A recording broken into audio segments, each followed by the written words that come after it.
नमस्कार दोस्तों, स्वागत है आपका हमारे YouTube चैनल जरधारी क्लासेस में। दोस्तों, उत्तराखंड स्नातक स्तरीय परीक्षा 2026 के लिए हमारी यहाँ पे उत्तराखंड करंट अफेयर की सीरीज चल रही है, जिसमें मैं आपको पिछले 1.5 साल का यानी जनवरी 2025 से लेकर अप्रैल 2026 तक के important current affair question cover करा रहा हूँ। काफी महत्वपूर्ण ये सीरीज है दोस्तों आपके आगामी एग्जाम के लिए। और यदि आप इस सीरीज के नोट्स चाहते हैं या उत्तराखंड करंट अफेयर के पिछले 1.5 साल के कंप्लीट करंट अफेयर के नोट्स चाहते हैं जनवरी 2025 से लेकर अप्रैल 2026 तक के, तो लिंक दिया गया है वीडियो के डिस्क्रिप्शन में। ये ई बुक दोस्तों आपको हिंदी और इंग्लिश दोनों लैंग्वेज में मिल जाएगी, जिस भी लैंग्वेज में आप लेना चाहते हैं। और ये ई बुक स्पेशली बनाई गई है जो आगामी एग्जाम है उत्तराखंड स्नातक स्तरीय एग्जाम 2026। लिंक दिया गया है दोस्तों वीडियो के डिस्क्रिप्शन में। चमोली जिले में स्थित लॉर्ड कर्जन रोड का नाम अब नंदा सुनंदा परिपथ। दोस्तों, चमोली जनपद में जो लॉर्ड कर्जन रोड था उसका नाम बदलकर अब क्या रखा गया है? नंदा सुनंदा परिपथ रखा गया है। उत्तराखंड के चमोली जिले में स्थित ऐतिहासिक लॉर्ड कर्जन रोड का अब नंदा सुनंदा परिपथ के नाम से जाना जाएगा। इस 200 किलोमीटर लंबे मार्ग का निर्माण 1899 में ब्रिटिश भारत के तत्कालीन वायसराय लॉर्ड कर्जन के निर्देश पर किया गया था, तो इसलिए इसका नाम था लॉर्ड कर्जन रोड। लेकिन अब इसका नाम क्या होगा? नंदा सुनंदा परिपथ। यह ऐतिहासिक ट्रैक गढ़वाल और कुमाऊं मंडलों को आपस में जोड़ता है और थराली ब्लॉक के ग्वालदम से शुरू होकर जोशीमठ ब्लॉक के तपोवन तक फैला है। लगभग 200 किलोमीटर का दोस्तों ये लंबा मार्ग है। और ये मार्ग नंदा देवी राजात यात्रा का पारंपरिक रास्ता भी माना जाता है, और इसलिए अब इसका नाम क्या है? नंदा सुनंदा परिपथ। तो चमोली जनपद के लॉर्ड कर्जन रोड का नाम अब नंदा सुनंदा परिपथ होगा।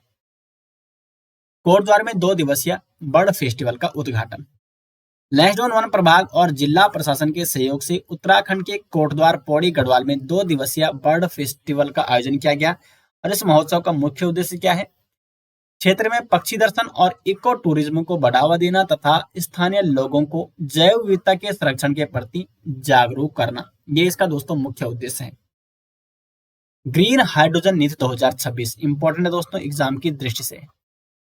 ग्रीन हाइड्रोजन नीति 2026 तो क्या है? उत्तराखंड की ग्रीन हाइड्रोजन नीति 2026। उत्तराखंड सरकार ने राज्य को स्वच्छ ऊर्जा हब बनाने के लिए ग्रीन हाइड्रोजन नीति 2026 को मंजूरी दी है, जिसके तहत वर्ष 2030 तक 100 किलोटन प्रति वर्ष उत्पादन का लक्ष्य निर्धारित किया गया है।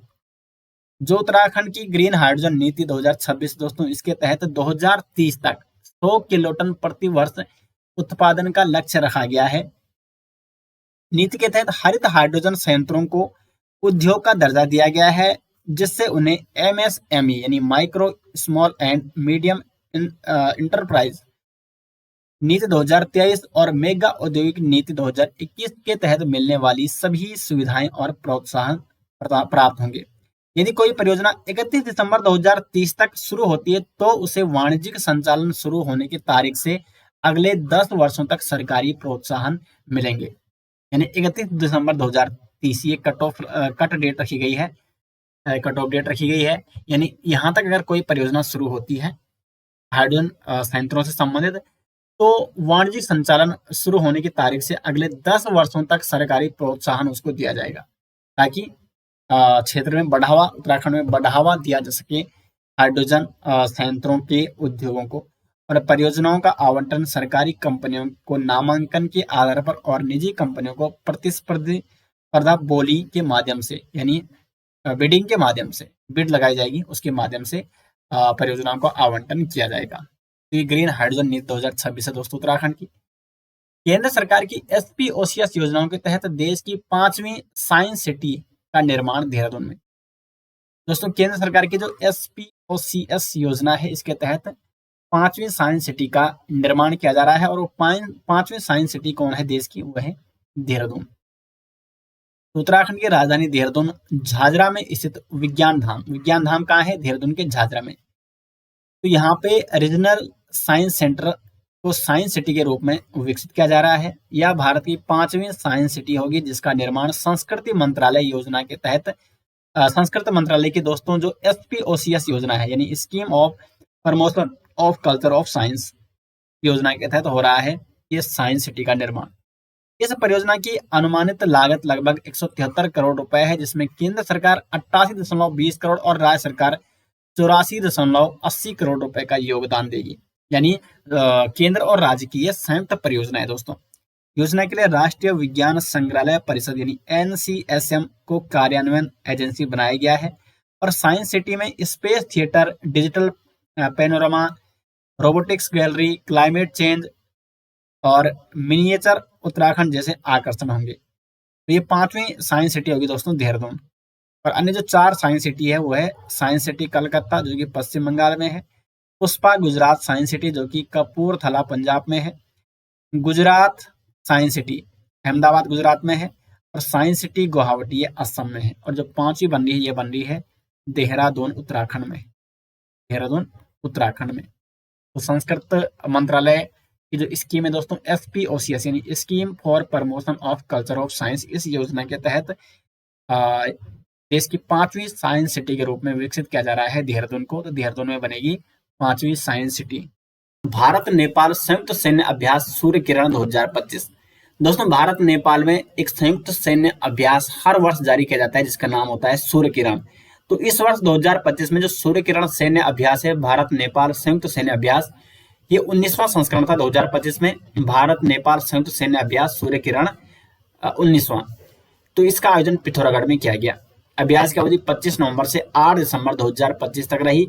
यह दोनों सेनाओं के बीच होने वाला वार्षिक द्विपक्षीय सैन्य अभ्यास है जिसका नाम होता है सूर्य किरण। और इस वर्ष उत्तराखंड के पिथौरागढ़ में 19वां संस्करण इसका ये अभ्यास आयोजित किया गया था। आयोजन बारी बारी से भारत और नेपाल में होता है, यानी एक वर्ष भारत में, एक वर्ष नेपाल में। इससे पहले जो 18वां अभ्यास हुआ वो सलझंडी नेपाल 31 दिसंबर 2024 से 13 जनवरी 2025 तक आयोजित किया गया था। उद्देश्य क्या होता है इस अभ्यास का? पर्वतीय और जंगल युद्ध में संयुक्त प्रशिक्षण, आतंकवाद विरोधी अभियानों में क्षमता बढ़ाना, संयुक्त ऑपरेशन में सामरिक तालमेल सुदृढ़ करना और UN चैप्टर के तहत सब कन्वेंशनल ऑपरेशनल यानी उप पारंपरिक अभियानों का अभ्यास जो शांति स्थापना मिशनों के लिए आवश्यक है। ये इसके प्रमुख उद्देश्य हैं। Next Himalayan conclave 2025। तो हिमालयन कॉन्क्लेव 2025 का आयोजन कहाँ किया गया? जीबी पंत राष्ट्रीय हिमालयी पर्यावरण संस्थान 13 से 15 नवंबर 2025 तक उत्तराखंड के अल्मोड़ा जिले के कोसी कटारमल स्थित अपने मुख्यालय में 3 दिवसीय हिमालयन कॉन्क्लेव का आयोजन किया गया। कॉन्क्लेव का शीर्षक क्या रहा? भारतीय हिमालयी क्षेत्र 2047 तक सतत सामाजिक आर्थिक विकास के साथ पर्यावरण का संरक्षण करना, जो विकसित भारत 2047 पहल के अनुरूप हिमालयी क्षेत्र के लिए रणनीतिक दृष्टिकोण विकसित करने पर केंद्रित है। कार्यक्रम का उद्देश्य जलवायु परिवर्तन, असंतुलित भूमि उपयोग, जनसांख्यिकी दबाव, ग्लेशियर पीछे हटना और अचानक बाढ़ जैसी चुनौतियों के समाधान के लिए रणनीतिक रोडमैप तैयार करना है। 6 विषयगत क्षेत्रों पर विचार विमर्श किया गया जिसमें जैव विविधता, प्राकृतिक संसाधन प्रबंधन, जलवायु लचीलापन, सतत आजीविका और शासन ढांचे और लैंगिक समावेशन शामिल हैं। तो इन 6 विषयगत क्षेत्रों पर विचार विमर्श किया गया हिमालयन कॉन्क्लेव 2025 में। नेक्स्ट यहाँ पे Uttarakhand AI mission 2025। Uttarakhand AI mission 2025 की पॉलिसी को राज्यपाल लेफ्टिनेंट जनरल गुरमीत सिंह द्वारा राजभवन में लॉन्च किया गया है। तो उत्तराखंड AI मिशन 2025 को लॉन्च किया जा चुका है। किसके द्वारा? राज्यपाल द्वारा। यह पॉलिसी भारत सरकार की AI पॉलिसी का अनुसरण करती है, लेकिन इसे विशेष रूप से उत्तराखंड के पहाड़ी भौगोलिक परिस्थितियों के अनुरूप ढाला गया है। मिशन का लक्ष्य सैटेलाइट और डेटा का उपयोग करके वास्तविक समय आधारित समस्याओं का समाधान करना और समावेशी व सतत विकास सुनिश्चित करना। पॉलिसी नैतिक, उत्तरदायी और मानवीय AI के क्रियान्वयन पर जोर देती है ताकि इसका लाभ समाज के अंतिम व्यक्ति तक पहुंच सके। उत्तराखंड के 3 जिलों में मोबाइल मेडिकल यूनिट्स MMUS की तैनाती। कौन कौन से जनपद हैं वो जहां पर मोबाइल मेडिकल यूनिट्स की तैनाती की गई है?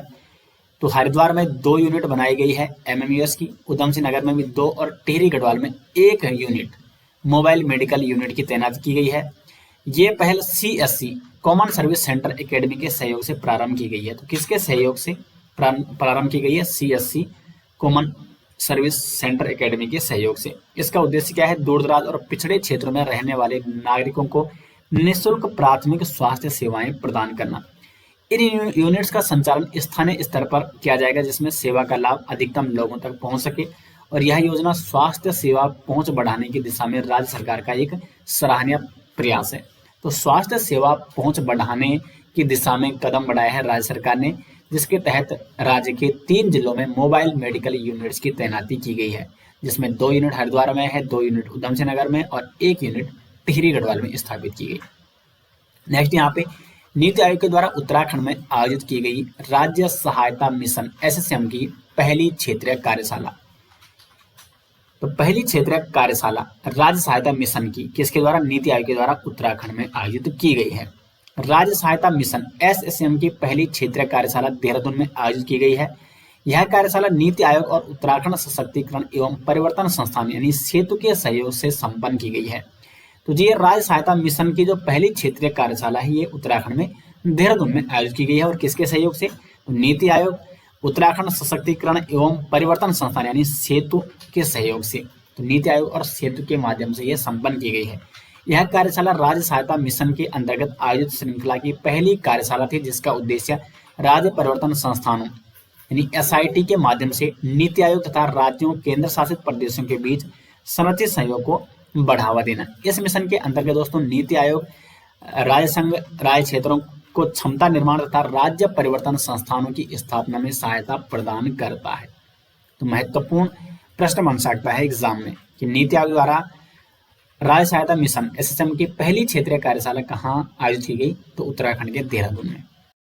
दोस्तों यदि आप उत्तराखंड स्नातक स्तरीय परीक्षा 2026 के लिए उत्तराखंड करंट अफेयर की ई बुक नोट्स लेना चाहते हैं तो आपको जाना है गूगल पे, यहाँ पे सर्च करना है zardariclasses.in। zardariclasses.in ये दोस्तों हमारी ऑफिशियल साइट है और यहाँ पे सबसे पहले आपको देखने को मिल जाएगी उत्तराखंड स्नातक स्तरीय परीक्षा 2026 हेतु उत्तराखंड करंट अफेयर, जिसमें जनवरी 2025 लेकर अप्रैल 2026 तक के complete Uttarakhand current affair include किए गए हैं। इसमें दोस्तों आपको लेटेस्ट आर्थिक सर्वेक्षण, बजट, प्रमुख योजनाएं, ऑपरेशन, प्रमुख सूचकांक सम्मेलन और साथ में 200 प्लस एमसीक्यूज भी इसमें दिए गए हैं। साथ में अलग से बजट और आर्थिक सर्वेक्षण के एमसीक्यू इसमें इंक्लूड किए गए हैं। यदि आप इस ई बुक को हिंदी में लेना चाहते हैं तो इस लिंक पे आपको क्लिक करना है, और इंग्लिश में लेना चाहते हैं तो इंग्लिश वाले एडिशन से आपको ये डाउनलोड करनी है। ये है, ये इंग्लिश में है।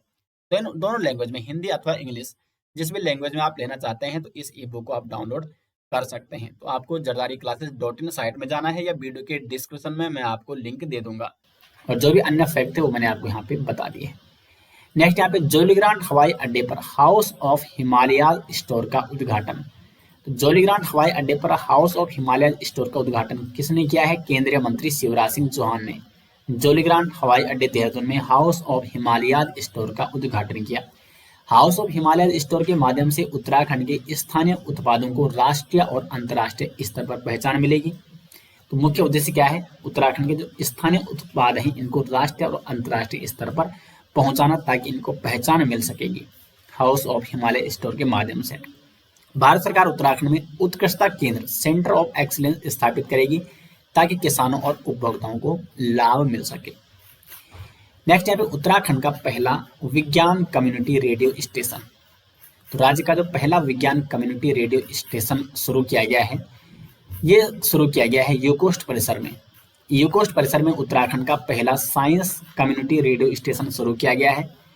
उत्तराखंड राज्य विज्ञान एवं प्रौद्योगिकी परिषद, यूकोस्ट की फुल फॉर्म क्या है? उत्तराखंड राज्य विज्ञान एवं प्रौद्योगिकी परिषद।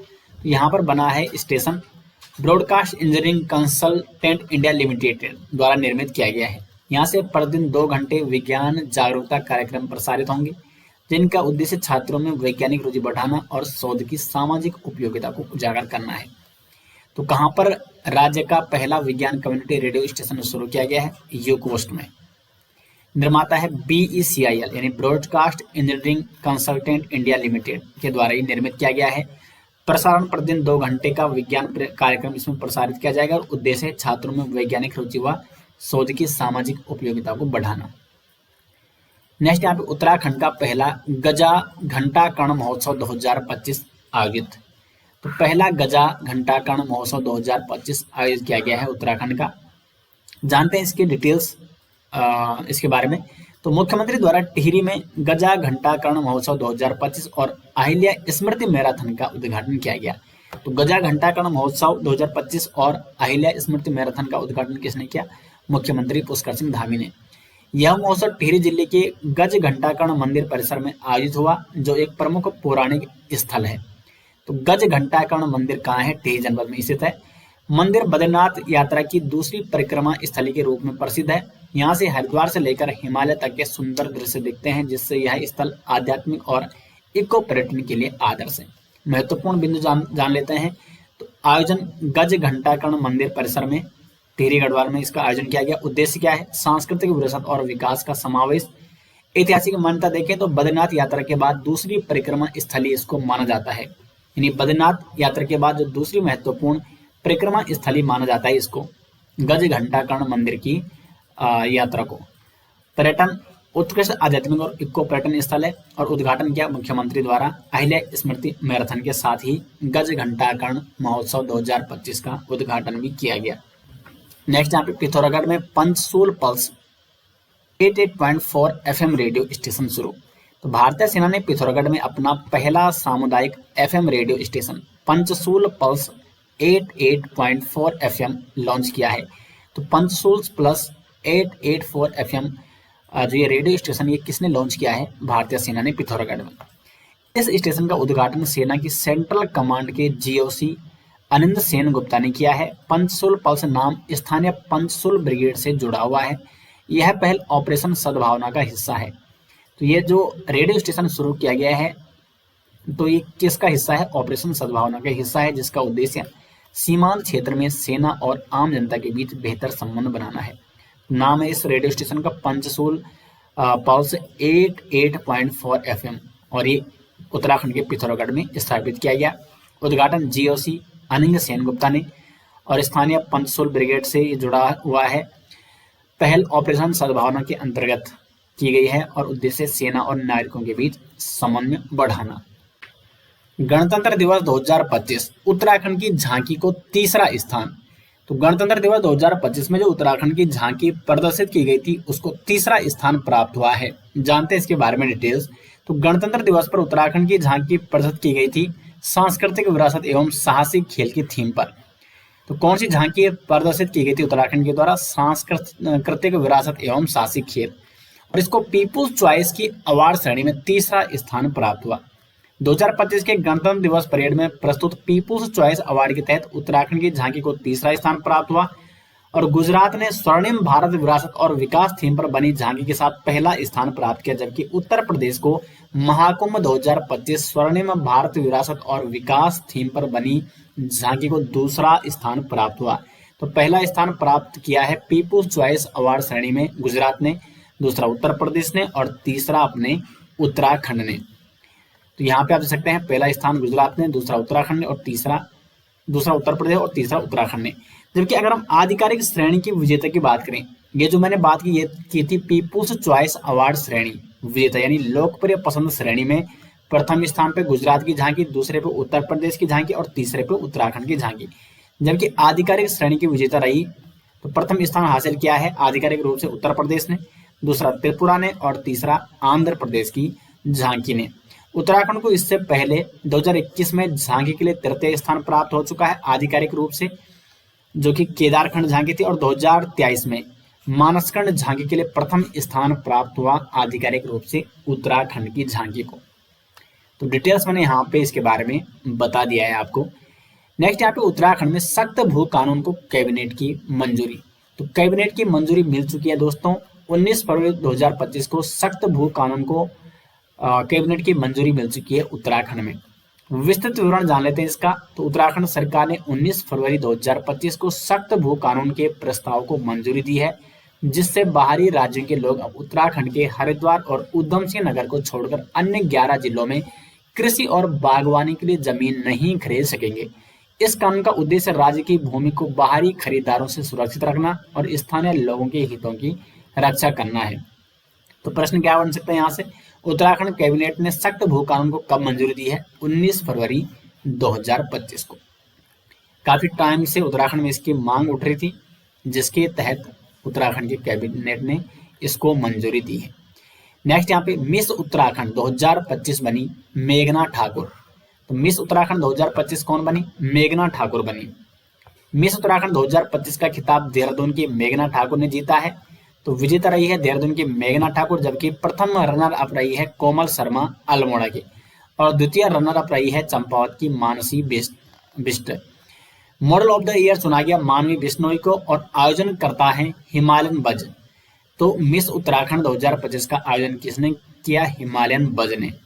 तो मिस उत्तराखंड 2025 विजेता बनी है मेघना ठाकुर और मॉडल ऑफ द ईयर 2025 का खिताब जीता है मानवी बिश्नोई ने।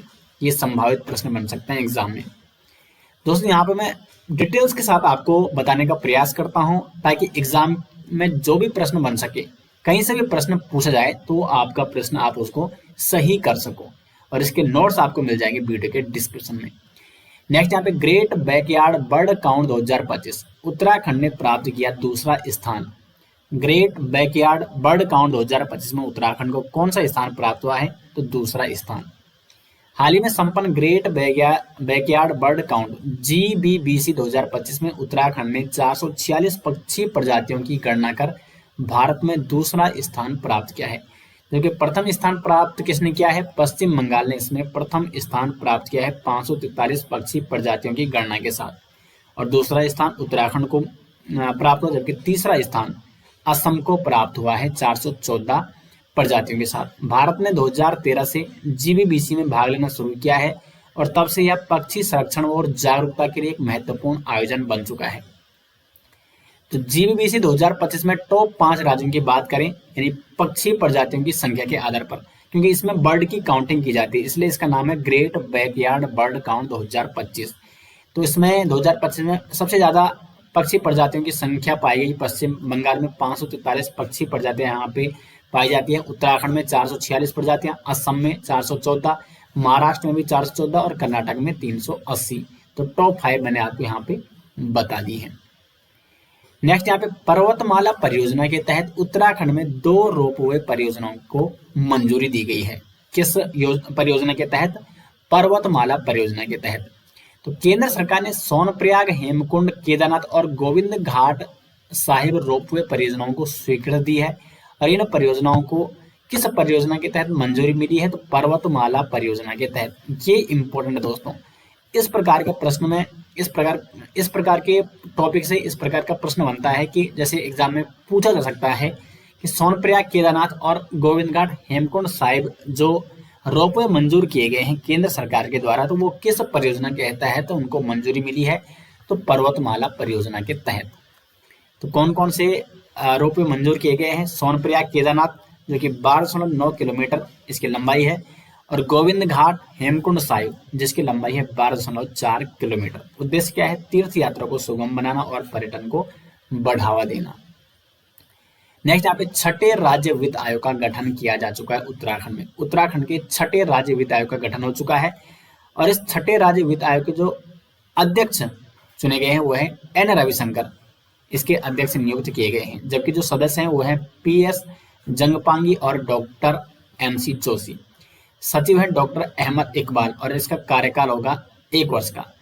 सिफारिशों की अवधि तो 1 अप्रैल 2026 से अगले 5 वर्ष के लिए ये वित्त की सिफारिश करेगा राज्य के लिए। तो 6ठे राज्य वित्त आयोग का गठन किया जा चुका है जिसके अध्यक्ष हैं N रविशंकर। तो उत्तराखंड के 6ठे राज्य वित्त आयोग के अध्यक्ष हुए हैं N रविशंकर। नेक्स्ट यहाँ पे डीडी हाट में बनेगा उत्तराखंड का पहला नक्षत्र भवन। डीडी हाट में बनेगा उत्तराखंड का पहला नक्षत्र भवन। तो जिला शिक्षा एवं प्रशिक्षण संस्थान डायट डीडी हाट पिथौरागढ़ में ये नक्षत्र भवन बनाया जाएगा। इसमें ब्रह्मांड, ग्रह, नक्षत्रों और तारों से जुड़ी विस्तृत जानकारी दी जाएगी। खगोलीय घटना और रहस्यों को जानने का एक अनूठा अवसर है इसके माध्यम से, और विद्यार्थियों के लिए विज्ञान और अंतरिक्ष अध्ययन का ये नया केंद्र है जो कि डीडी हाट में बनने जा रहा है उत्तराखंड का पहला नक्षत्र भवन। इंपॉर्टेंट क्वेश्चन दोस्तों एग्जाम में ये पूछा जा सकता है। उत्तराखंड का पहला नक्षत्र भवन ये डीडी हाट, पिथौरागढ़ के डीडी हाट में बनने जा रहा है। नेक्स्ट यहाँ पे उत्तराखंड आइसलैंड भूतापीय ऊर्जा समझौता 2025। उत्तराखंड आइसलैंड भूतापीय ऊर्जा समझौता 2025 जानते हैं इसके बारे में डिटेल्स में। मुख्य उद्देश्य क्या है जो ये भूतापीय ऊर्जा समझौता हुआ है उत्तराखंड और आइसलैंड के मध्य? तो 2070 तक कार्बन न्यूट्रलिटी प्राप्त करना, भूतापीय ऊर्जा का उपयोग करके सतत बिजली उत्पादन को बढ़ावा देना, ये महत्वपूर्ण उद्देश्य हैं। मुख्य तथ्य जान लेते हैं। तो उत्तराखंड सरकार ने आइसलैंड की वेरकिस कंसल्टिंग इंजीनियर्स के साथ MOU पर हस्ताक्षर किए हैं। किसके साथ उत्तराखंड ने भूतापीय ऊर्जा समझौता हेतु हस्ताक्षर किए हैं? आइसलैंड की वर्किस कंसल्टिंग इंजीनियर्स के साथ। राज्य में 40 भूतापीय स्थलों की पहचान की गई है इसके माध्यम से, और यह समझौता भूतापीय संसाधनों के अन्वेषण और दोहन के लिए है। प्रमुख भागीदार है इसमें उत्तराखंड सरकार और आइसलैंड राजदूत डॉक्टर बेनेडिक्ट हॉस्कुलसन और साथ में वर्किस कंसल्टिंग इंजीनियर्स। तो कुल मिला के उत्तराखंड सरकार और आइसलैंड के बीच ये भूतापीय ऊर्जा समझौता हुआ है। तो प्रश्न बन सकता है यहां से कि उत्तराखंड ने भूतापीय ऊर्जा के लिए किस देश के साथ समझौता किया है? आइसलैंड देश के साथ। नेक्स्ट यहाँ पे 17वीं कृषि विज्ञान कांग्रेस, इंपॉर्टेंट प्रश्न है। 17वीं कृषि विज्ञान कांग्रेस 2025, तो इसका आयोजन किया गया है नास के द्वारा, यानी राष्ट्रीय कृषि विज्ञान अकादमी, राष्ट्रीय कृषि विज्ञान अकादमी के द्वारा, नेशनल एग्रीकल्चर एंड साइंस अकादमी के द्वारा 17वीं कृषि विज्ञान कांग्रेस 2025 का आयोजन किया गया है 20 से 22 फरवरी 2025 के मध्य। और कहाँ इसका आयोजन किया गया है? जीबी पंत कृषि एवं प्रौद्योगिकी विश्वविद्यालय पंतनगर उत्तराखंड में इसका आयोजन किया गया। थीम क्या है? तो विकसित भारत के लिए कृषि में अग्रणी विज्ञान और प्रौद्योगिकी, ये इसकी थीम है। नेक्स्ट यहाँ पे देखो विषय क्या है? तो विकसित भारत के लिए कृषि में अग्रणी विज्ञान और प्रौद्योगिकी संभावित प्रश्न बन सकता है एग्जाम में। और ये कहाँ इसका आयोजन हुआ? पंतनगर उत्तराखंड में। नेक्स्ट यहाँ पे बागवानी विकास हेतु उत्तराखंड सरकार व JICA के बीच समझौता, जापान अंतर्राष्ट्रीय सहयोग एजेंसी और उत्तराखंड सरकार के बीच एक बागवानी विकास हेतु ये समझौता हुआ है। MOU हस्ताक्षर हुआ है 17 जनवरी 2025 को।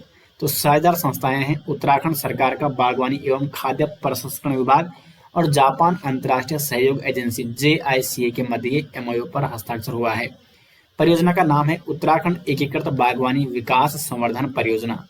यह परियोजना उत्तराखंड के 2 प्रमुख जिलों टिहरी गढ़वाल और नैनीताल में कार्यान्वित की जाएगी। तो इसमें कौन से 2 जनपद शामिल हैं? टिहरी गढ़वाल और नैनीताल, क्योंकि पहले ये इन 2 प्रमुख जिलों में कार्यान्वित की जाएगी। उद्देश्य क्या है? राज्य में बागवानी विकास को तकनीकी सहयोग से प्रोत्साहित करना, विपणन और प्रसंस्करण में सुधार और किसानों की आय बढ़ाना व बागवानी उत्पादों की गुणवत्ता को अंतर्राष्ट्रीय स्तर पर लाना। नेक्स्ट यहाँ पे चक्राता में भूस्खलन अर्ली वार्निंग सिस्टम स्थापित। तो भूस्खलन अर्ली वार्निंग सिस्टम कहाँ स्थापित किया गया है? चक्राता में स्थापित किया गया है, देहरादून के चक्राता में। और संचालन जो संस्था है जिसके द्वारा ये अर्ली वार्निंग सिस्टम संचालित किया जाएगा, वाडिया हिमालयन भू विज्ञान संस्थान देहरादून। विशेषता क्या है इसकी? तो उत्तराखंड का पहला भूस्खलन अर्ली वार्निंग सिस्टम है। ये भूगर्भीय हालचालों पर रियल टाइम निगरानी रखेगा और आपदा प्रबंधन प्रशासन और आमजन को समय रहते ये सतर्क करेगा। उद्देश्य क्या है इसके? भूस्खलन की पूर्व चेतावनी देना, जानमाल की सुरक्षा सुनिश्चित करना और भविष्य में अन्य भू संवेदनशील क्षेत्रों में भी इस तकनीक को लागू किया जाएगा। यदि ये तकनीक सफल होती है, जो कि चक्राता में भूस्खलन अर्ली वार्निंग सिस्टम स्थापित किया जा रहा है, तो फिर इसको अन्य जनपदों में भी स्थापित किया जाएगा। तो उत्तराखंड में पहला भूस्खलन अर्ली वार्निंग सिस्टम कहाँ स्थापित किया जा रहा है? देहरादून के चक्राता में। नेक्स्ट यहाँ पे 10वीं विश्व आयुर्वेद कांग्रेस WAC 2024 और आरोग्य एक्सपो। तो 10वीं जो विश्व आयुर्वेद कांग्रेस है इसका आयोजन किया गया 12 से 15 दिसंबर 2024 के मध्य। और कहाँ आयोजित की गई है? देहरादून में आयोजित की गई। उद्घाटन तिथि है 12 दिसंबर 2024। और जो आयोजक संस्थाएं हैं 10वीं विश्व आयुर्वेद कांग्रेस का जो आयोजन किया वो किया विश्व आयुर्वेद फाउंडेशन, WAF विज्ञान भारती की पहल और WAC द्विवार्षिक वैश्विक आयुर्वेद सम्मेलन। तो WAC का आयोजन जो किया वो किया WAF के द्वारा, यानी विश्व आयुर्वेद फाउंडेशन और विज्ञान भारती के पहल के माध्यम से WAC का ये सम्मेलन आयोजित किया गया है। मुख्य विषय है इसका डिजिटल स्वास्थ्य आयुर्वेद का एक परिप्रेक्ष्य। तो ये इसका मुख्य विषय है, थीम है। यह विषय आधुनिक डिजिटल तकनीकों द्वारा आयुर्वेद को सशक्त बनाने पर केंद्रित है। WAC 2024 में आयुर्वेद के वैश्वीकरण, अनुसंधान, नवाचार और तकनीकी समावेशन पर विस्तृत चर्चा भी की गई।